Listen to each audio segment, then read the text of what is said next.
নমস্কার, আমি পিঙ্কিস লাইভ চ্যানেলে সবাইকে স্বাগত জানাই। আজকে আমি বানাবো বাঁধাকপির কোপ্তা কারি। তার জন্য এখানে বাঁধাকপি আমি খুব সরু করে কেটে রেখেছি। দেখুন, খুব সরু সরু করে কেটেছি। বাঁধাকপির মধ্যে প্রথমে আমি দিয়ে দেবো লবণ। লবণটা দিয়ে আমি এটাকে ভালো করে হাতে করে মেখে রেখে দেবো। একটু ভালো করে চেপে চেপে মেখে নেবো, তাহলে বাঁধাকপি থেকে জলটা বেরিয়ে যাবে।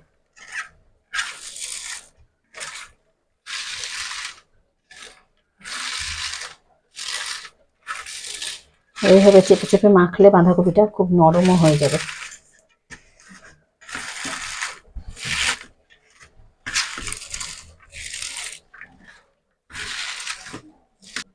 বাঁধাকপিটা আমার ভালো করে মাখা হয়ে গেছে। এবার এটাকে আমি ঢাকা দিয়ে কিছুক্ষণ রেখে দেবো।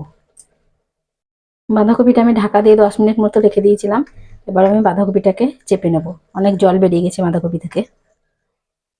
এবার আমি বাঁধাকপিটাকে এভাবে করে হাতে করে নিয়ে ভালো করে চেপে জলটাকে বের করে নেব। দেখুন কত জল বেরাচ্ছে। জলটাকে চেপে বের করে নিয়ে আমি একটা জায়গায় নিয়ে নেব।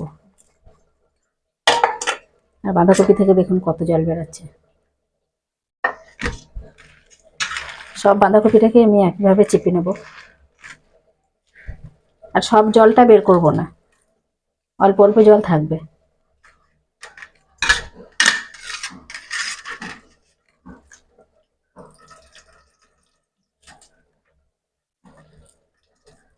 সব বাঁধাকপিগুলোকে আমি চেপে নিয়েছি আর একটা অন্য জায়গায় তুলে নিয়েছি। আর এখানে দেখুন বাঁধাকপি থেকে কত জল বেরিয়েছে। এবার আমি বাঁধাকপির মধ্যে দিয়ে দেবো হলুদ গুঁড়ো, আর দিয়ে দেবো অল্প অল্প সামান্য একটু লঙ্কা গুঁড়ো, আর একটু দিয়ে দেবো সবজি মশলা, আর দিয়ে দেবো আমচুর পাউডার। এখানে আমচুর পাউডার আপনার কাছে না থাকলে একটু লেবুর রসও দিতে পারেন। আর সামান্য একটু লবণ দিয়ে দেবো। লবণটা চেপে ফেলে দিয়েছি সব জলটা। আর এখানে আমি দিয়ে দেবো বড় চামচের 1 চামচ মতো চালের গুঁড়ো, 1 চামচ আর অল্প সামান্য। আর দিয়ে দেবো বেসন। বেসনটা বড় চামচে 2 চামচ দিয়ে দেবো। এবার সবগুলোকে একসাথে মেখে নেবো ভালো করে।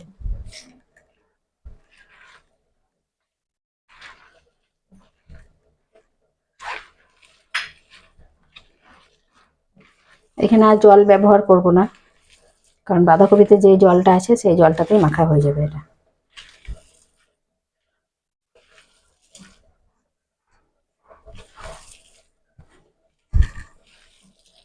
সব মশলাগুলো বাঁধাকপির সাথে মাখা হয়ে গেছে। আর এখানে মনে হচ্ছে আরেকটু বেসন লাগবে, বাঁধাকপিটা না হলে ভালো বাঁধা হচ্ছে না।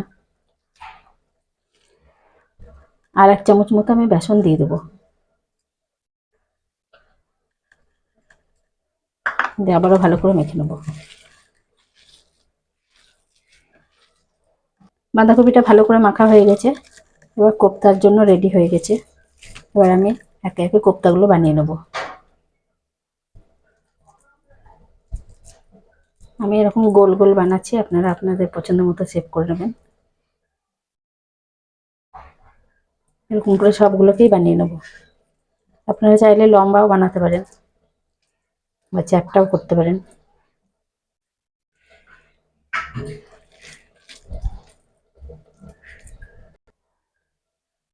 সব বাঁধাকপির কোপ্তাগুলো আমার বানানো হয়ে গেছে। এবার তেলটা ভালো করে গরম করে নিয়েছি, আর তেলের মধ্যে কোপ্তাগুলোকে দিয়ে ভেজে নেব। একটা একটা করে দিয়ে দেবো।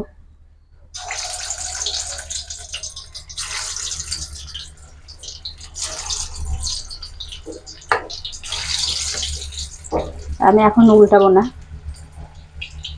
এবার একবার কোপ্তাগুলোকে উল্টে দেবো। আর নিচের দিকটা দেখুন লাল হয়ে গেছে অনেকটাই।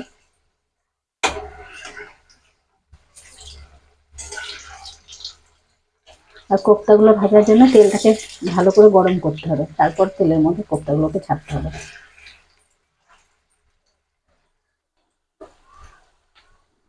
কোপ্তাগুলো ছাড়ার পর আমি আঁচটা মিডিয়ামে দিয়ে দিয়েছি, যাতে ভেতরটা ভালো করে ভাজা হয়। কোপ্তাগুলো ভালোভাবে ভাজা হয়ে গেছে। এবার এগুলোকে আমি কড়াই থেকে তুলে নেব।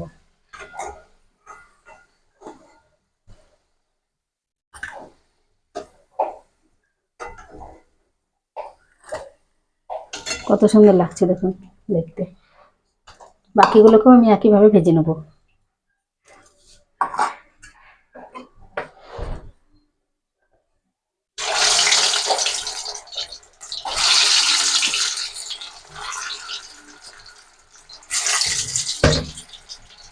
যতক্ষণ কোপ্তাগুলো ভাজা হচ্ছে ততক্ষণ আমি একটা মশলা বানিয়ে নেব। মশলাটা বানিয়ে নেব, একটা বাটিতে নিয়ে নিচ্ছি জিরে গুঁড়ো, ধনে গুঁড়ো, ধনে গুঁড়ো দিয়ে দিলাম। এবার দিয়ে দেবো 1/2 চামচ জিরে গুঁড়ো, দিয়ে দেবো হলুদ, আর দিয়ে দেবো লঙ্কা গুঁড়ো, আর স্বাদ মতো লবণটাও দিয়ে দেবো এর মধ্যে।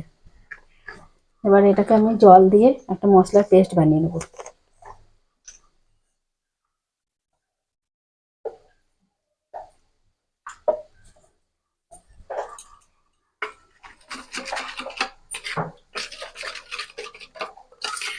আর আমি বাঁধাকপির কোপ্তাটা নিরামিষ করছি, আপনারা চাইলে পেঁয়াজ রসুন দিয়েও করতে পারেন। মশলার পেস্টটা হয়ে গেছে, এবার এটাকে পাশে সরিয়ে রাখবো। মশলার পেস্টের মধ্যে আমি দিয়ে দেবো একটু আদা কাঁচা লঙ্কা বাটা, এটাকেও আমি ভালো করে জলের মধ্যে গুলে নেব। যেহেতু নিরামিষ রান্না, একটু আদা কাঁচা লঙ্কা বাটা দিলে ভালো লাগবে। মশলাটা আমার রেডি হয়ে গেছে। এদিকে সব কোপ্তাগুলোও ভাজা হয়ে গেছে, এবার এগুলোকেও আমি তুলে নেব। এইভাবে কোপ্তা বানালে একটাও ভাঙবে না, সব খুব সুন্দরভাবে হয়েছে। দেখুন একটাও ভাঙেনি। এবার কড়াইয়ে তেল অনেকটা আছে, একটু কমিয়ে নেব। এবার আমি তেলের মধ্যে দিয়ে দেবো একটু দারচিনি, একটু একটা এলাচ, আর একটু হচ্ছে গোটা জিরে, আর দিয়ে দেবো একটা তেজপাতা। তেজপাতাটাকে একটু ছিঁড়ে দিয়ে দেবো।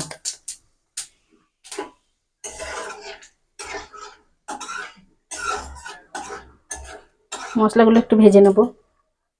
ফোড়নটা ভাজা হয়ে গেছে, এবার আমি দিয়ে দেবো টমেটো কুচি। এখানে একটা বড় সাইজের টমেটো আমি কুচিয়ে রেখেছি।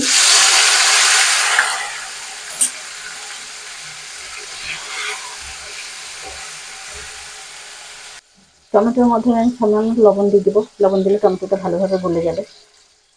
খুব অল্প সামান্য দেবো, কারণ মশলার মধ্যে আমি লবণটা দিয়ে দিয়েছি। এবার একটু ঢাকা দিয়ে রান্না করে নেবো টমেটোটা। টমেটোটা অনেকটাই সেদ্ধ হয়ে গেছে, এবার আমি এর মধ্যে দিয়ে দেবো মশলার পেস্টটা বানিয়ে রেখেছিলাম, সেটা দিয়ে দেবো।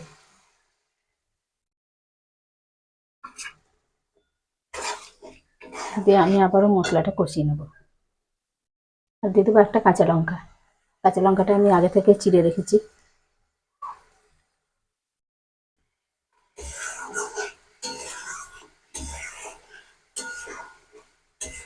আবার ঢাকা দিয়ে একটু মশলাটা কষিয়ে নেব। এবার একবার ঢাকাটা খুলে দেখে নেব মশলাটা কেমন হয়েছে। টমেটোটা সেদ্ধ হয়েছিল না, যার জন্য আমি আবার ঢাকা দিয়ে মশলাটা কষিয়ে নিলাম। এখন মশলা থেকে তেল ছেড়ে দিয়েছে, মশলাটা ভালোভাবে কষানো হয়ে গেছে। খুব সুন্দর একটা সেন্ট বেরোচ্ছে।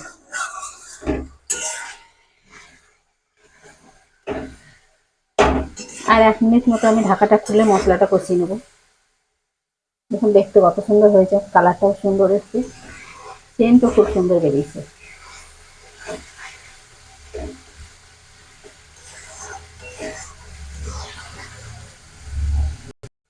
মশলাটা ভালোভাবে কষানো হয়ে গেছে, আর পাশ দিয়ে যখন চারিদিকে তেল ছাড়ছে, এবার আমি দিয়ে দেবো মশলার বাটিটা ধুয়ে একটু জল।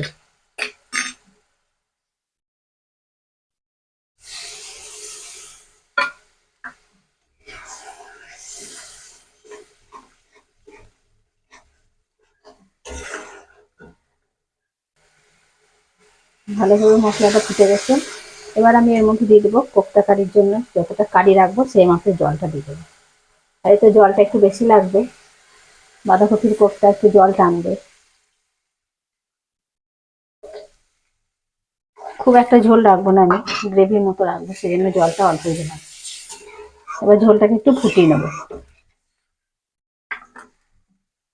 2 থেকে 3 মিনিট আমি ঢাকা দিয়ে ভালো করে ফুটিয়ে নেবো।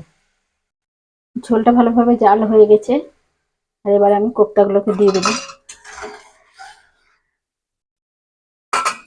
আর কোপ্তাগুলো দেখুন সব গোটা গোটা হয়ে আছে। আমি ভালো করে দেখানোর জন্য একটা প্লেটে ঢেলে দেখাচ্ছি, একটাও ভাঙেনি, কত সুন্দর হয়ে আছে দেখুন।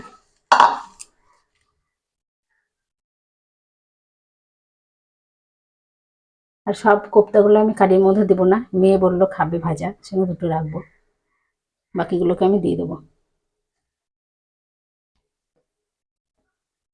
কত সুন্দর গোটা গোটা হয়ে আছে। আমি যেভাবে বানালাম এভাবে বানাবেন, তাহলে একটাও ভাঙবে না। আর দুটো আমি গোটা রেখে দিলাম মেয়ের জন্য।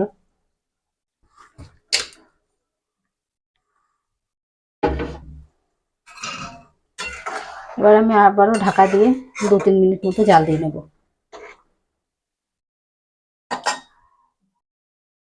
এবার আমি এর মধ্যে দিয়ে দেবো চিনি অল্প সামান্য, তাহলে টক মিষ্টিটা ঠিকভাবে ব্যালেন্স হবে।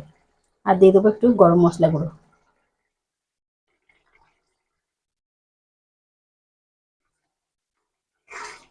গরম মশলা চিনিটা একটু মিশিয়ে নেব। দেখুন ঝোলের মধ্যে ফুটে কোপ্তাগুলো অনেকটাই বড় হয়ে গেছে।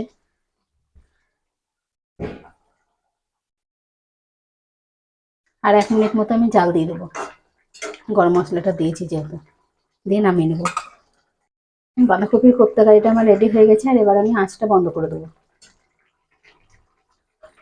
আর আমার এই ভিডিওগুলো ভালো লাগলে একটু লাইক শেয়ার কমেন্ট করবেন, আর চ্যানেলটাকে সাবস্ক্রাইব করে পাশে থাকবেন।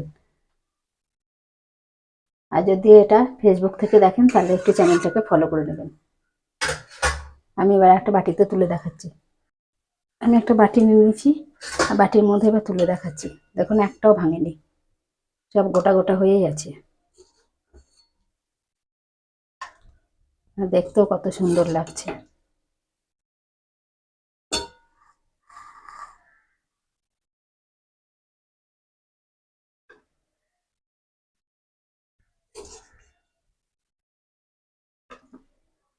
এটা ঠান্ডা হলে এই যে গ্রেভিটা আছে এই গ্রেভিটা আরো টেনে যাবে।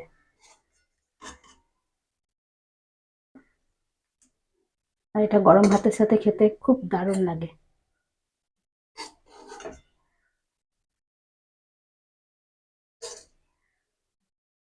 এরকম করে বাড়িতে একবার বানিয়ে খেয়ে দেখবেন আর কমেন্টে জানাবেন কেমন লাগছে। আর যদি আমার রান্না খেতে চান তাহলে চলে আসুন।